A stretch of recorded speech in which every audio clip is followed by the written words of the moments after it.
Food science के इस online video में आपका स्वागत है।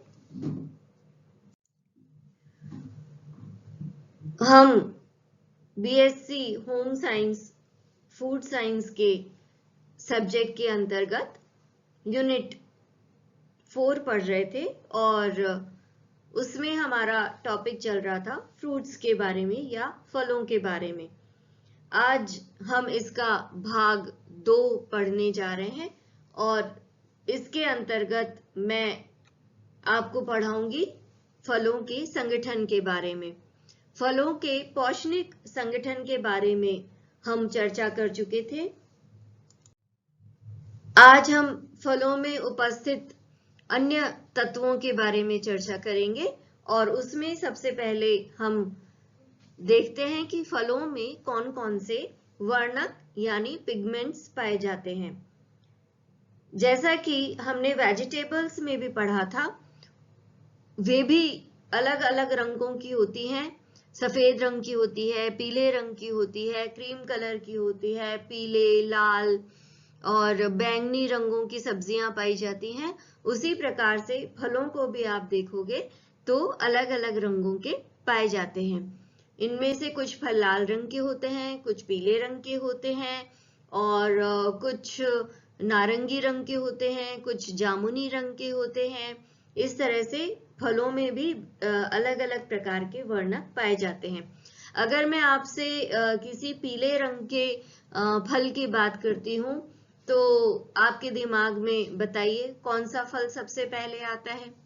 और अगर मैं जामुनी रंग के फल की बात करती हूँ तो आपके दिमाग में कौन से फल की तस्वीर उभरती है।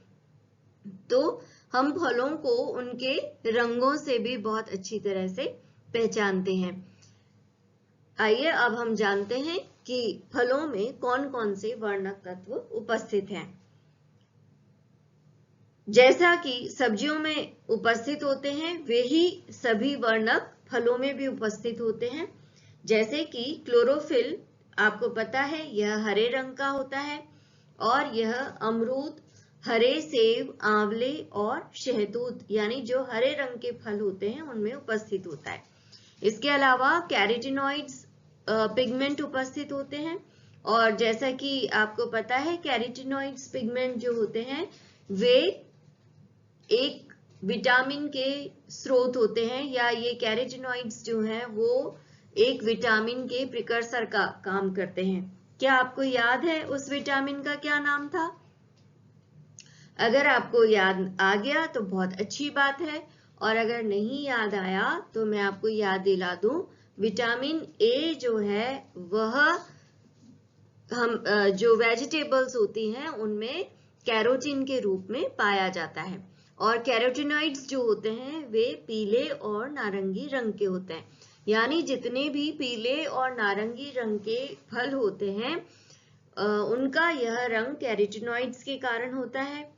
और इसके उदाहरण आम, सबसे पहले पीले रंग के फलों के नाम हम लेंगे तो आम सबसे पहले हमारे ज़हन में आता है। फिर आता है पपीता, संतरा। इसके अलावा तरबूज और खरबूजे में भी कैरोटीनॉइड्स उपस्थित होते हैं। तीसरे प्रकार का जो वर्णक है वह है लाइकोपिन। यह सब्जियों में भी उपस्थित होता है और फलों में भी उपस्थित होता है और यह लाल नारंगी रंग का होता है। इसलिए जो सब्जियां चटक लाल रंग की होती हैं या हल्के लाल या नारंगी रंग का मिला जुला अगर उनमें रंग होता है तो वह लाइकोपेन की उपस्थिति के कारण होता है। इसके उदाहरण है टमाटर, आलू बुखारा, स्ट्रॉबेरी और चेरी। टमाटर जो है वह सब्जियों के अंतर्गत भी आता है और फल के अंतर्गत भी आता है।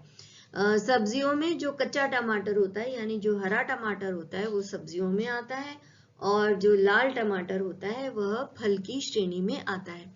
इसके अलावा आलू बुखारा जिसे कि प्लम्स कहते हैं और स्ट्रॉबेरी आपने जब मैंने यह वीडियो शुरू किया था तो आपने देखा होगा कि एक स्ट्रॉबेरी डांस कर रही है। और इसके अलावा चेरीज जो होते हैं आपने देखा होगा, छोटी छोटी चेरीज रेड कलर की आती हैं, ये लाइकोपिन की उपस्थिति के कारण लाल होते हैं। इसके अलावा नेक्स्ट जो वर्णक है वह है एंथोसाइनिन। एंथोसाइनिन जो वर्णक है वह बैंगनी रंग देता है फलों को, और इसके उदाहरण है जो काले अंगूर होते हैं, जामुन इसका उदाहरण है। इसके अलावा आड़ू जो होता है वह भी बैंगनी रंग का होता है, उसमें भी एंथोसाइनिन उपस्थित होता है। और आपके जहन में कोई बैंगनी रंग के फ्रूट आ रहे हैं, ब्लूबेरीज जो है वह भी एंथोसाइनिन के प्रेजेंस के कारण ब्लू कलर के होते हैं। और अभी तो मुझे और कोई फल याद नहीं आ रहा। अगर आपको जहन में बैंगनी रंग के और फल याद आ रहे हैं तो आप उन्हें भी इसके उदाहरण में इंक्लूड कर लीजिए। इसके अलावा जो आखिरी वर्णक है वह है एंथोजेंथिन। यह सफेद या बिल्कुल क्रीम कलर के या हल्के पीले रंग के होते हैं, एंथोजेंथिन जो वर्णक है। और यह अमरूद, सेब, नाशपाती, सीताफल जो सफेद या हल्के पीले रंग के जो फल होते हैं उनमें उपस्थित होते हैं। तो इस प्रकार से विभिन्न प्रकार के जो वर्णक हैं उनको मैंने आपको अच्छी तरह से एक्सप्लेन कर दिया है। आपको समझ में आ गया होगा कि कौन कौन से वर्णक सब्जियों में फलों में उपस्थित होते हैं। अब हम बात करते हैं फलों में सुवास देने वाले तत्व या फ्लेवरिंग एजेंट्स के बारे में। कोई भी फल आप जब खाते हैं तो उसका एक विशिष्ट टेस्ट और फ्लेवर होती है या खुशबू होती है, वो उनमें उपस्थित फ्लेवरिंग एजेंट के कारण होती है। और हर फल की अपनी एक विशिष्ट सुगंध होती है। और ये जो फ्लेवरिंग एजेंट्स हैं वो वाष्पशील तत्वों, शर्कराओं, टैनिन्स, विभिन्न खनिज लवणों की उपस्थिति के कारण होती है। फलों में पाए जाने वाले कुछ मुख्य वाष्पशील जो तत्व हैं वे एल्डिहाइड्स होते हैं, कीटोन्स हो सकते हैं। इसके अलावा एस्टर्स, एल्कोहल और ईथर यानी जो कार्बनिक कंपाउंड्स जो होते हैं उनके कारण फलों में विशिष्ट फ्लेवर पाई जाती है। और जब ये तत्व अलग अलग अनुपात में मिलते हैं तो एक विशिष्ट प्रकार की फ्लेवर उत्पन्न करते हैं। इसलिए अलग अलग फलों की अलग अलग फ्लेवर होने का कारण ये है कि उनमें ये तत्व सभी प्रकार के तत्व उपस्थित हो सकते हैं या तत्व समान हो सकते हैं, लेकिन उनका जो रेशियो है, उनका आपस में जो मात्रा है वह भिन्न भिन्न होती है। इसलिए फलों की या हर एक फल की जो फ्लेवर है वह भी अलग अलग होती है। जैसे उदाहरण के लिए जो कटहल होता है उसकी जो विशिष्ट सुगंध होती है उसमें ईस्टर्स, एल्कोहल, एल्डिहाइड और कुछ अम्ल पाए जाते हैं। इसके अलावा एसिटाइल 1 पायरोलाइन ये भी उपस्थित होता है। इसके कारण इन सभी मिले जुले तत्वों के एक निश्चित अनुपात में मिले होने के कारण ही कटहल की जो खुशबू है वो विशिष्ट प्रकार की होती है। अगर आपको कोई फल ना दिखाया जाए, केवल उसकी खुशबू भी आपको आती है तो आपको तुरंत पता चल जाता है कि यह किस फल की खुशबू है। तो फ्लेवरिंग जो एजेंट्स हैं या फलों की जो सुगंध है वो उनकी जो ग्रहणशीलता है या हमारे जो फूड साइंस है उसमें एक बहुत महत्वपूर्ण रोल अदा करती है। अब हम बात करते हैं फलों में उपस्थित पॉलीफिनॉल तत्वों के बारे में। पॉलीफिनॉल्स जो होते हैं वो तत्वों या फलों को एक विशिष्ट स्वाद प्रदान करते हैं। कुछ फलों में जो तीखापन होता है, कुछ फलों में जो जिसको कहना चाहिए कि खट्टापन होता है, वह इन पॉलीफिनोलिक तत्वों के कारण होता है। और कुछ फल जैसे कच्चा केला या जब हम सेब का रस पीते हैं, कच्ची सेब का रस, तो मुंह में एक सनसनाहट सी महसूस होती है। वह इन्हीं तत्वों के कारण होती है। और इसके अलावा सेब के रस को जब थोड़ी देर के लिए रख दिया जाता है तो उसमें धुंधलापन आने का कारण भी यही पॉलीफिनोलिक सब्सटेंसेस हैं। इसके अलावा जो फल काटे जाते हैं और काटे जाने पर वे भूरे रंग के हो जाते हैं, इसका कारण भी पॉलीफिनॉल एलिमेंट्स ही हैं। और इस प्रक्रिया के बारे में हम आगे इस चैप्टर में और विस्तार से पढ़ेंगे।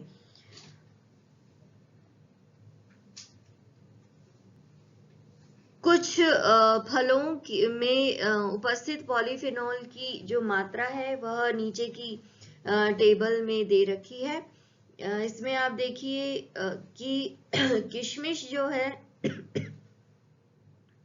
और लाल अमरूद, इसमें पॉलीफिनोलिक जो तत्व हैं उनकी काफी अधिक मात्रा पाई जाती है।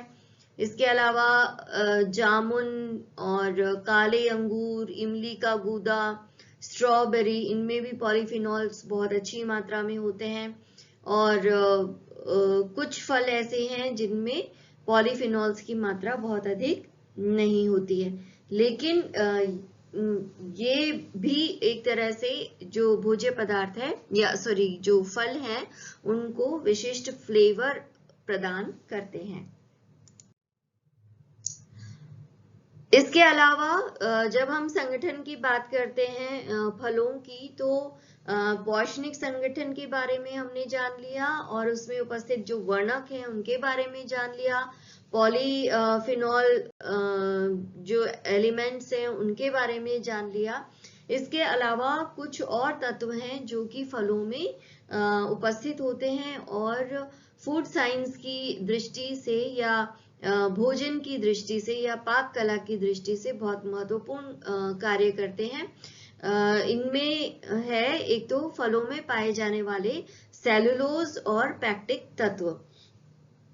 फलों में मुख्यतः पॉलीसेकेराइड्स जो होते हैं वो सेलुलोज और हेमी सेलुलोज पाए जाते हैं, जो कि उसकी संरचनात्मक पार्ट होते हैं या उसकी संरचना का मुख्य भाग होते हैं। वनस्पतिक कोशिका भित्ति सेलुलोज की बनी होती है, इसलिए इनमें सेलुलोज अच्छी मात्रा में उपस्थित होता है। और हमारा शरीर क्योंकि सेलुलोज का पाचन नहीं कर पाता, इसलिए ये जो सेलुलोज हैं वह हमारे शरीर में रेशों का कार्य करते हैं, या जो कार्बोहाइड्रेट जिसे कि पचाया नहीं जा सकता है वो रेशे कहलाते हैं। तो इस तरह से फलों में रेशों की मात्रा भी बहुत अधिक होती है, इसलिए ये स्वास्थ्य के लिए बहुत अच्छे होते हैं या लाभदायक होते हैं। इसके साथ ही पैक्टिक तत्व फलों में पाए जाने वाले वह तत्व हैं जो विभिन्न कोशिकाओं के मध्य विद्यमान रहते हैं। एक कोशिका से दूसरी कोशिका के बीच में कुछ और पदार्थ पाए जाते हैं सेलुलोज के अलावा, जिन्हें पैक्टिक सब्सटेंस कहा जाता है। और ये कई प्रकार के होते हैं, और जैसे ईंटों को जोड़ने के लिए हम सीमेंट और बजरी के मिश्रण का इस्तेमाल करते हैं, उसी तरह से ये जो पैक्टिक सब्सटेंस है, ये जो फल होते हैं इनकी विभिन्न कोशिकाओं के बीच की जो जगह होती है उसमें उपस्थित रहते हैं और सीमेंट की भांति ही उन्हें जोड़े रखने का कार्य करते हैं। ये जो पैक्टिक पदार्थ हैं या तत्व हैं, ये हैं प्रोटोपैक्टिन, पैक्टिन और पैक्टिक अम्ल। प्रोटोपैक्टिन अघुलनशील होते हैं और यह कच्चे फलों में ज्यादा उपस्थित होते हैं। पैक्टिन बीज की अवस्था होती है, यानी थोड़े बहुत घुलनशील होते हैं और यह पके हुए फलों में पाए जाते हैं। और जो पैक्टिक अम्ल होता है ये ओवर राइप्ड फल जो हो जाते हैं या जरूरत मतलब पूरे अच्छी तरह से पके हुए जो फल होते हैं उनमें उपस्थित होते हैं। इसके बाद में जो टॉपिक है वह है एक बहुत महत्वपूर्ण टॉपिक है, और इसके जानने के साथ में आप आपके घर में जो आप फल लेके आते हैं उनको किस तरह से आपको किस अवस्था में खरीदना चाहिए या खरीदते समय किन बातों का ध्यान रखना चाहिए, यह आप जान जाएंगे। और घर में जो ओवर राइप होने से या खराब होने से जो फल हमें फेंकने पड़ते हैं और हमारे धन की भी हानि होती है, उससे हम बच सकते हैं। वास्तव में आपने देखा होगा कि कुछ फल ऐसे होते हैं जो आप बाजार से कच्चे लेके आते हैं, लेकिन जब घर लाते हैं और 1-2 दिन तक उनको नहीं खाते तो 1-2 दिन में वे बिल्कुल ज्यादा पक जाते हैं या वो सड़ जाते हैं। लेकिन कुछ फल ऐसे होते हैं जो आप उनको जिस अवस्था में बाजार से लेके आते हैं, अगर 3-4 दिन तक वे रखे भी रह गए घर में, आपने उनको कंज्यूम नहीं किया, तो भी वे वैसी ही अवस्था में बने रहते हैं। इसका कारण ये है कि कुछ जो फल होते हैं उनमें तोड़ने के बाद भी श्वसन प्रक्रिया जो है वह चलती रहती है, और कुछ ऐसे होते हैं जो कि तोड़ने के बाद में उनमें श्वसन प्रक्रिया खत्म हो जाती है और वे सुषुप्त अवस्था में चले जाते हैं, तो वे लंबे समय तक खराब नहीं होते हैं। तो फलों को उनकी श्वसन के आधार पर 2 वर्गों में विभाजित किया गया है। एक तो वातावरणीय फल और अवातावरणीय फल। वातावरणीय फल वो हैं जिनमें तोड़ने के बाद भी श्वसन प्रक्रिया चलती रहती है, और जब फल खराब होने की स्थिति पे आता है तो उस समय यह दर जो है, श्वसन की दर, वो सर्वाधिक होती है। इसके एग्जाम्पल हैं नाशपाती, आम, आड़ू, पपीता, सेब, केला, टमाटर आदि।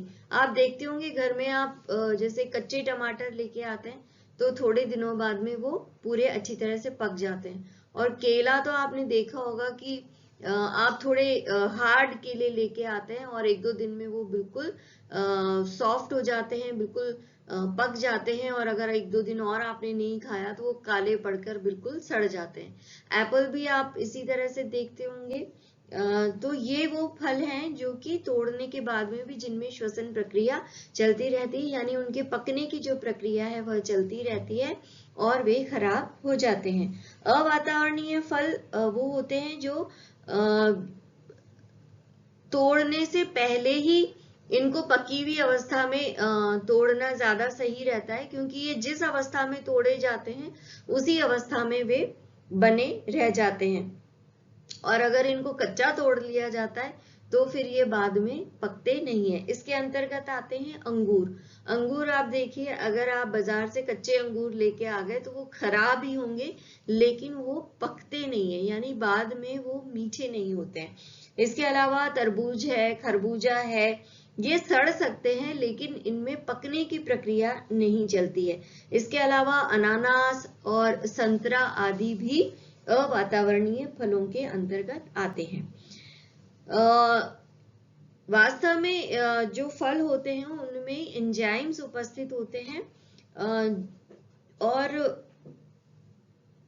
जब फल तोड़ लिए जाते हैं तो फलों की कोशिका भित्ति के ऊपर ये एंजाइम्स क्रिया करते हैं और इसके कारण कोशिका भित्ति में परिवर्तन आते हैं और यह आंशिक रूप से गल जाती है।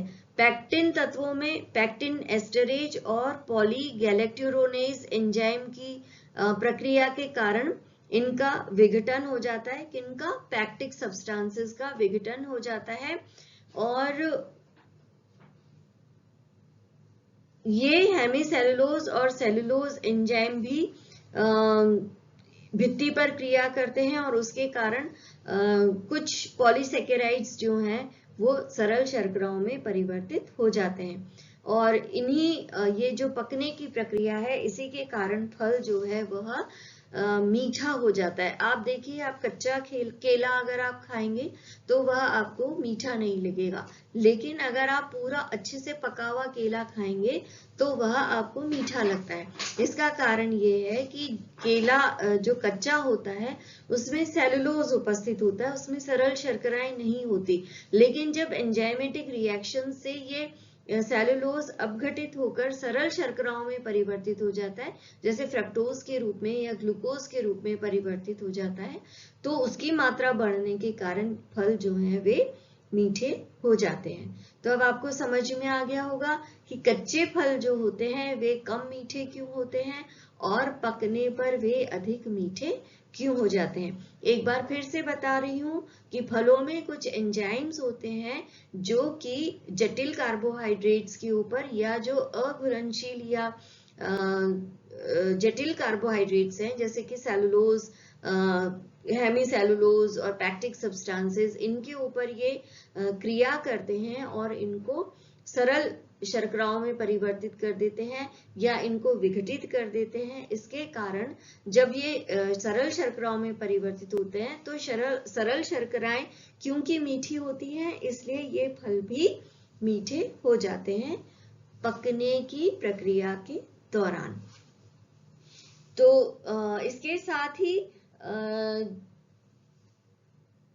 फलों के संगठन के बारे में हम पूरी तरह से जान चुके हैं। अगले वीडियो में भी हम फलों के जो दूसरे टॉपिक्स आपके सिलेबस में हैं उनके बारे में चर्चा करेंगे। तब तक के लिए धन्यवाद।